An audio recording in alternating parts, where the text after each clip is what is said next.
Fala meu amigo, fala minha amiga, em especial a você, aluno do terceiro ano do ensino médio regular do estado de Minas Gerais. Eu, professor Matheus, professor de História, mais uma vez estou com vocês nessa nossa caminhada em tentar explicar e ajudar um pouco na resolução dos PETs. Os PETs, que são os planos de ensino tutorados, que foi disponibilizado para você pela Secretaria de Educação do estado de Minas Gerais, já está rendendo, já está se alongando e espero que vocês estejam conseguindo compreender, porque já chegamos aí, galera, no volume 3, na semana 3, então olha há quanto tempo já viemos batalhando nisso. E o assunto de hoje é um assunto que às vezes está muito recorrente, porque nós falamos do tal conflito atual envolvendo Estados Unidos e China, sobre a tal nova Guerra Fria, mas para a gente entender a nova, a gente tem que voltar a entender a velha, onde tudo começou. Então o assunto que a gente vai trabalhar na aula de hoje será a afirmação das superpotências, a bipolaridade, a divisão do mundo entre Estados Unidos e União Soviética. Ou seja, galera, vamos começar a falar de um mundo pós-Segunda Guerra Mundial. Um mundo que vive ameaça a todo momento de uma guerra nuclear. Mas antes de a gente falar desse contexto, eu tenho que falar, ou melhor, eu tenho que apresentar a quem ainda não conhece, a grande maioria que está me assistindo, acredito que já está inscrito no nosso canal. Eu faço parte desse projeto aí em cima aí, ó, o projeto Escola Online. Tá brincando que você não conhece? Vem comigo então. O projeto Escola Online, onde você vai ver a disciplina A História Online está inserido. Galera, é um projeto onde você irá encontrar nas mais variadas mídias sociais, entre Facebook, Instagram, Twitter e, claro, aqui no YouTube, tá? Você vai encontrar não só as resoluções do PET, como História, Biologia, Matemática, entre outras disciplinas, mas você também vai encontrar conteúdos, teorias que podem ajudar você nesse ano tão instável, nesse ano tão estranho, onde a gente fica na incerteza e nós tentamos ajudar. Ok? Então eu agradeço demais a colaboração de cada um de vocês, peço para que você se inscreva, ative as notificações, dê um like, faça um comentário, porque a gente tem todo o prazer em responder, para a gente então começar a poder falar da resolução. Mas antes, para não perder o hábito, vamos curtir a nossa vinhetinha? Roda a vinheta!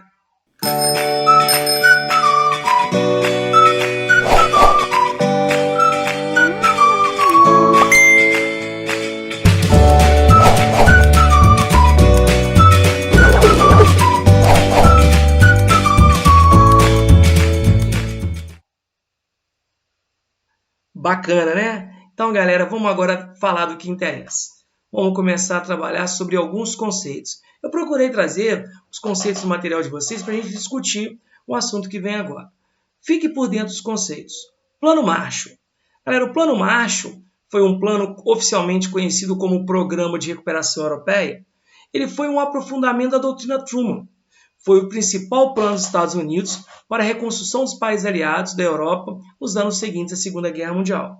Então, como os Estados Unidos brigava com a União Soviética, ele vai criar uma doutrina, oficialmente em 1947, o então presidente americano Harry Truman, ele vai popularizar a doutrina Truman, que é fazer uma campanha de valorização da ideia do capitalismo.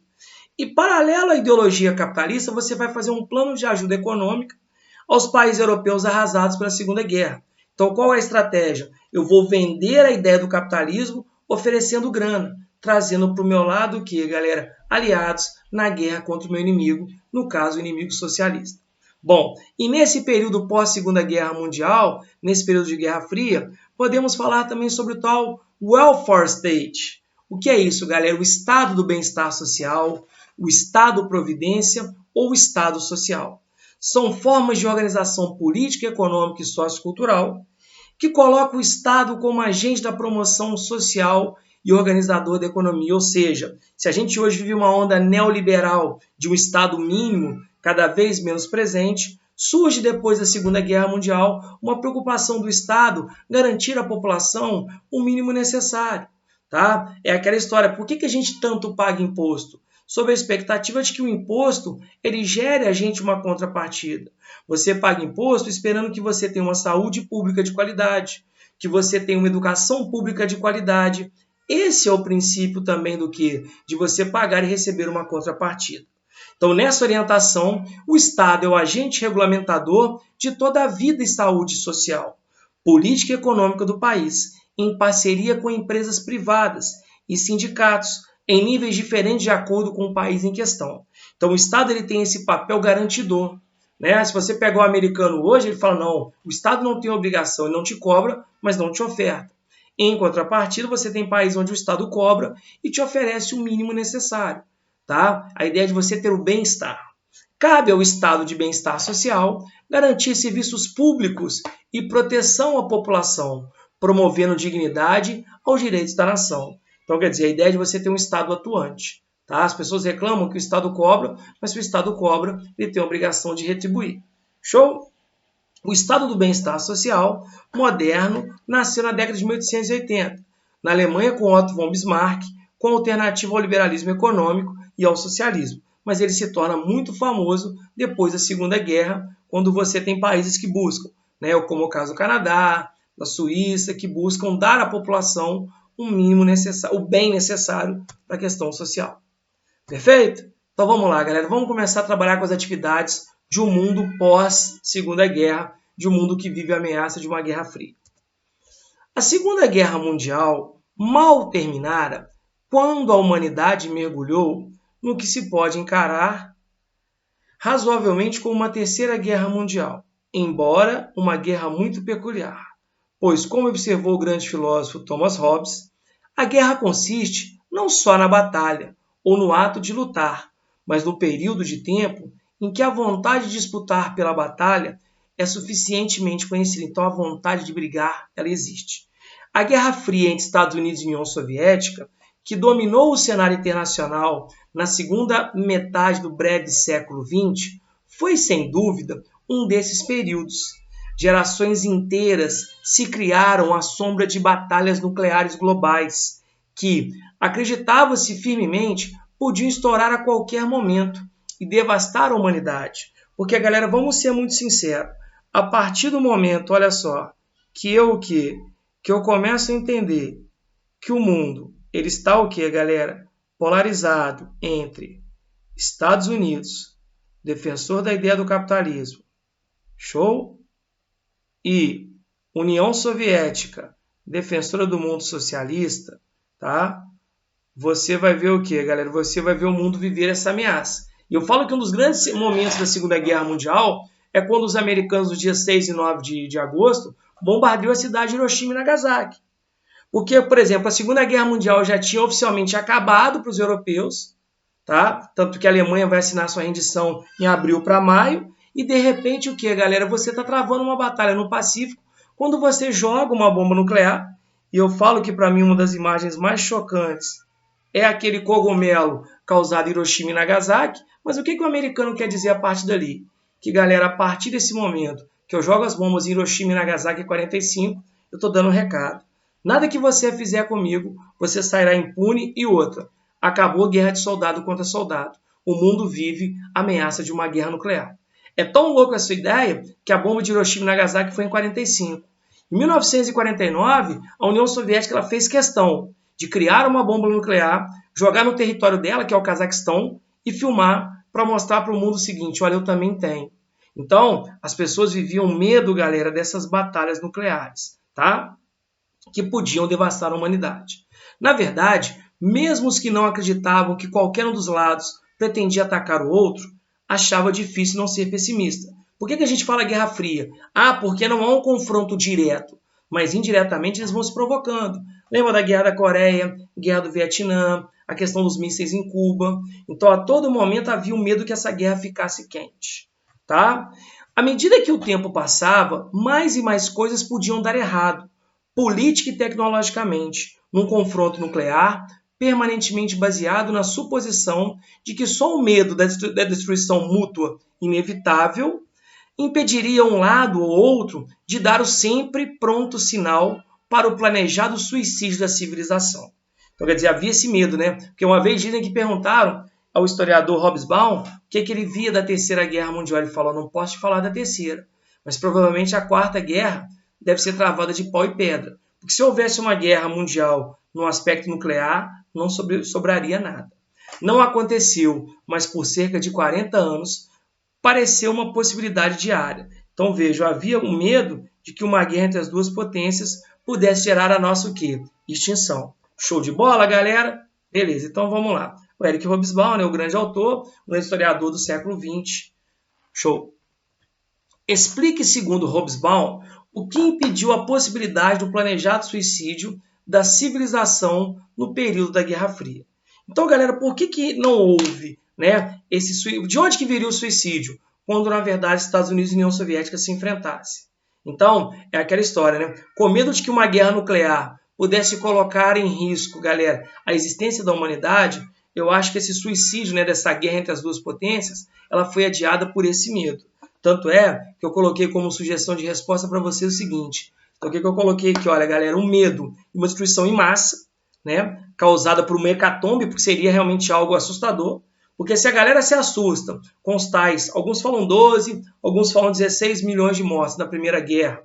Se você fizer o cálculo que na Segunda morreram 60, imagina uma guerra nuclear, com os efeitos de bombas como Hiroshima e Nagasaki, como a Little Boy e a Fat Man, o nome que foi dado às bombas, né? Então, quer dizer, havia esse medo de que as duas superpotências se enfrentassem, gerando, então, o que, galera? O nosso suicídio.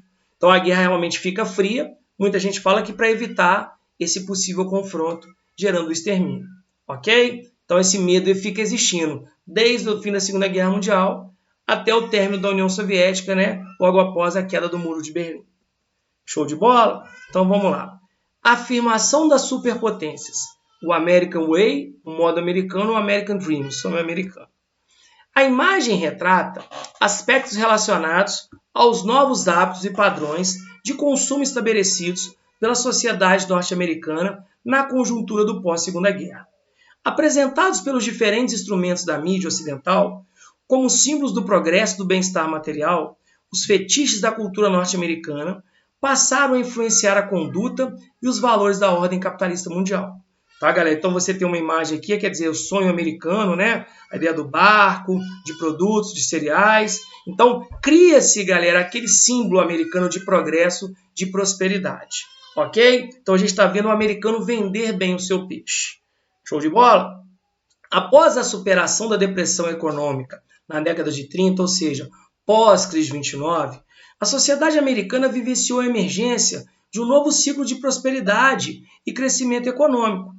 Contribuiria em nível interno para essa nova realidade o Fair Deal, o justo trato do presidente Harry Truman, um dos grandes nomes da Guerra Fria, né? Preservando a linha intervencionista do New Deal, lembra lá do novo trato criado pelo Franklin Delano Roosevelt? O Truman assegurou a manutenção da política de aumentos salariais, a estabilização dos preços agrícolas por meio de subsídios, ou seja, incentivo aos produtores rurais, e o investimento em programas habitacionais, favorecendo a geração de empregos, além da queda de aluguéis. Então você mantém, mesmo após a Segunda Guerra Mundial, aquela postura intervencionista do Estado. Show de bola? Então vamos lá, galera. O Welfare State, ensaiado pelo New Deal e consolidado pelo Fair Deal, avaliava-se, na verdade, como estratégia política que afiançava a segurança e o bem-estar da sociedade americana.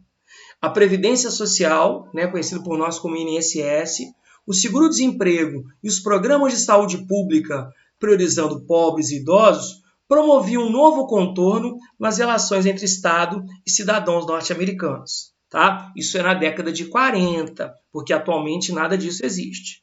Por sua vez, a política sindical norte-americana, através do Taft-Hartley Act de 47, conseguiu limitar o poder de mobilização da classe operária, impondo estreitos limites para o movimento grevista, contribuindo dessa forma para a emergência do sindicalismo de resultados. Então eu trabalho, galera, em ter o sindicato do meu lado.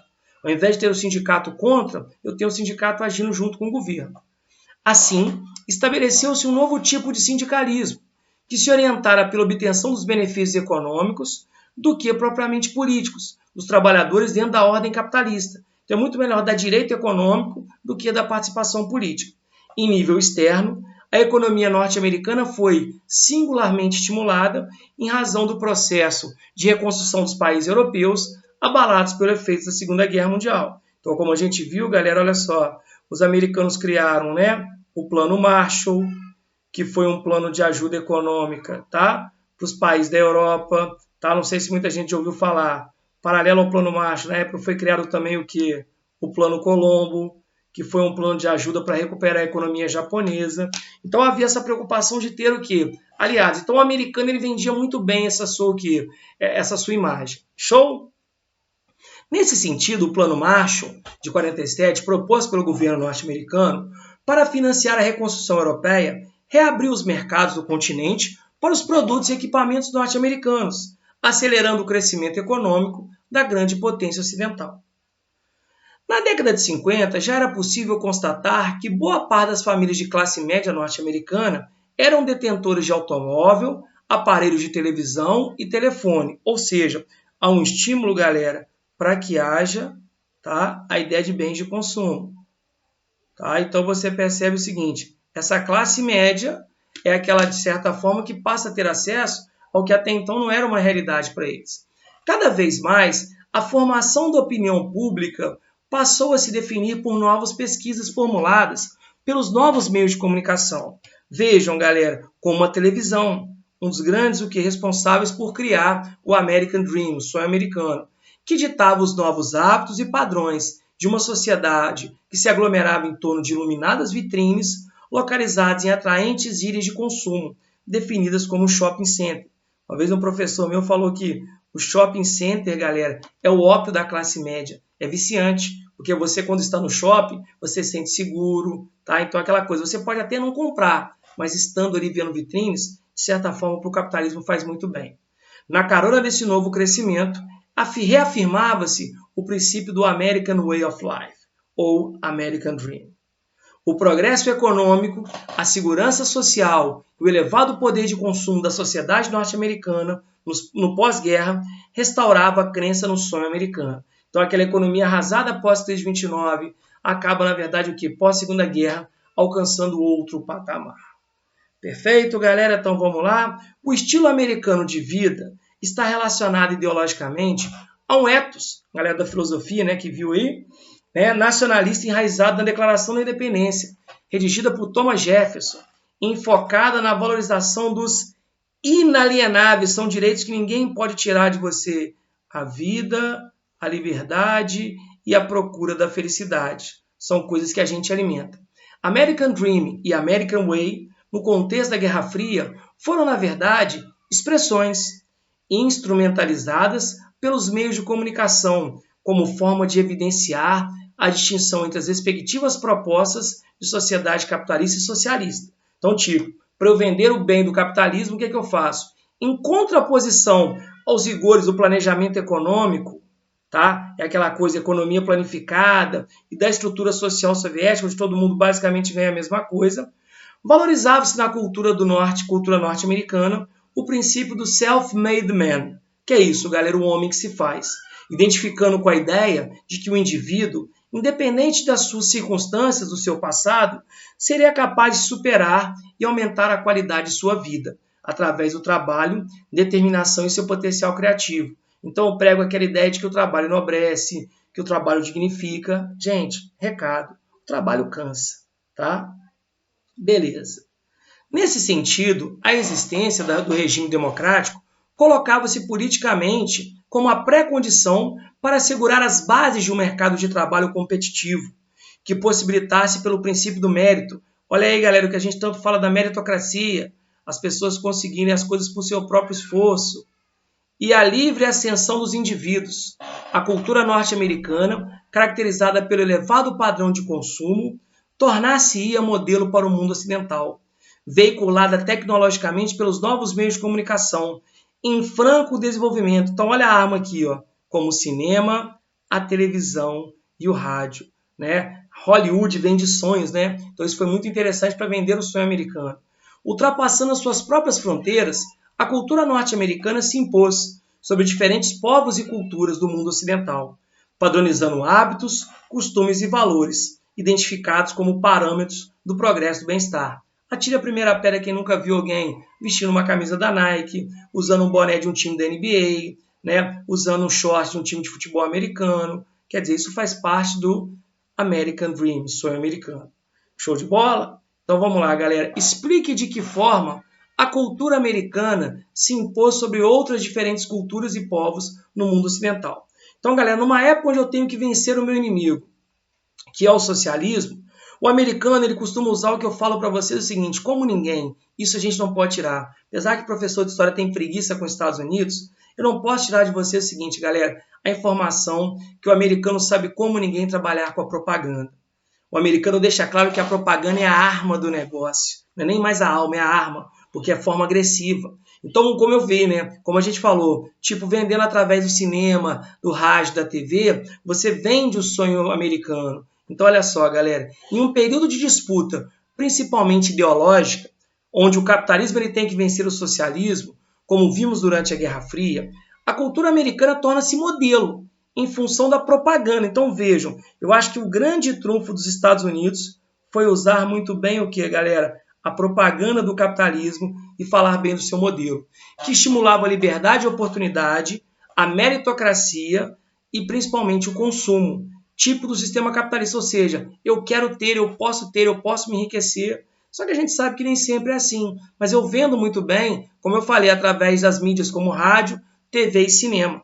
Então isso tudo foi determinante por quê? Porque eu vendo aquela imagem de felicidade e prosperidade, que nós sabemos que o capitalismo também não é só isso, porque o capitalismo ele tem rico e pobre, e eu consolido o quê, galera? O American Dream, ou sonho americano. Então eu vendo o meu peixe, condeno o meu inimigo e valorizo o quê? A minha marca. Ok? Então, galera, vamos parar por aqui, porque depois a gente vai falar mais um pouquinho da continuação.